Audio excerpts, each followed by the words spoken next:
জামাত ইসলামী জাতীয় নাগরিক পার্টি সহ 8টি রাজনৈতিক দল অবিলম্বে জুলাই সনদের বাস্তবায়ন সহ 4 দফা দাবিতে যুগপৎ কর্মসূচিতে যাওয়া ঘোষণা দিয়েছে। শীঘ্রই পৃথক সংবাদ সম্মেলন করে দলগুলো কর্মসূচি ঘোষণা করবে। সংশ্লিষ্ট সূত্রে এ তথ্য জানা গেছে।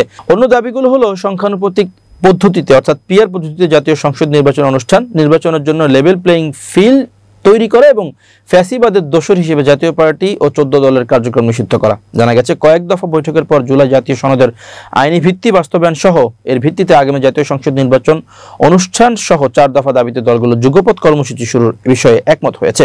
সংশ্লিষ্ট সূত্রগুলো জানায় এই যুগপৎ কর্মসূচিতে যুক্ত হচ্ছে জামাত ইসলামী, এনসিপি, চরমোনাই পীরের দল ও ইসলামী আন্দোলন বাংলাদেশ, মাওলানা মামুনুল হকের নেতৃত্বাধীন বাংলাদেশ খেলাফত মজলিস, মাওলানা আব্দুল বাসিত আজাদ ও আহমদ আব্দুল কাদেরের নেতৃত্বাধীন খেলাফত মজলিস, নুরুল হক নূরের নেতৃত্বাধীন গণ অধিকার পরিষদ, মুজিবুর রহমান মজুর নেতৃত্বাধীন আমার বাংলাদেশ বা এবি পার্টি ও সরওয়ার কামাল আজিজির নেতৃত্বাধীন বাংলাদেশ নিজামী ইসলাম পার্টি।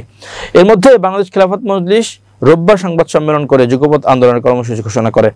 অন্য দলগুলো শীঘ্রই কর্মসূচি ঘোষণার কথা রয়েছে। আগামী সপ্তাহ থেকে যুগপৎ কর্মসূচি শুরু হতে পারে। ইসলামী আন্দোলনের জ্যেষ্ঠ যুগ্ম মহাসচিব গাজী আতাউর রহমান বলেন, আগামী সোমবার পুরানা পল্টনে দলের কেন্দ্রীয় কার্যালয়ে সংবাদ সম্মেলন করে কর্মসূচি ঘোষণা করা হবে। জুলাই সনদের আইনি ভিত্তি সহ কিছু বিষয়ে এনসিপির সঙ্গে জামাত ইসলামী সহ কয়েকটি দলের এক ধরনের বোঝাপড়া রয়েছে।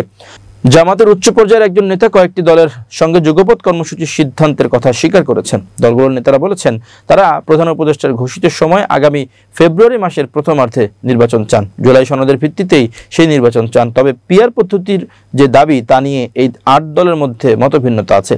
কোন দল সংসদের নিম্নকক্ষ উচ্চকক্ষ 2 কক্ষে পিআর চায়, আর কোন দল শুধু উচ্চকক্ষে পিআর চায়। এই কারণে দলগুলো পিআরের দাবি যার যার মতো করে উপস্থাপন করবে। এছাড়া জাতীয় পার্টির কার্যক্রম নিষিদ্ধের দাবির বিষয়েও 8টি দলের নেতারা একমত হয়েছেন। তারা বলেছেন ফ্যাসিবাদী দল হিসেবে আওয়ামী লীগের কার্যক্রম নিষিদ্ধ করা হলে ফ্যাসিবাদের দোসর জাতীয় পার্টি ও 14 দলের দলীয় জোটভুক্ত দলগুলোর কার্যক্রম কেন নিষিদ্ধ হবে না।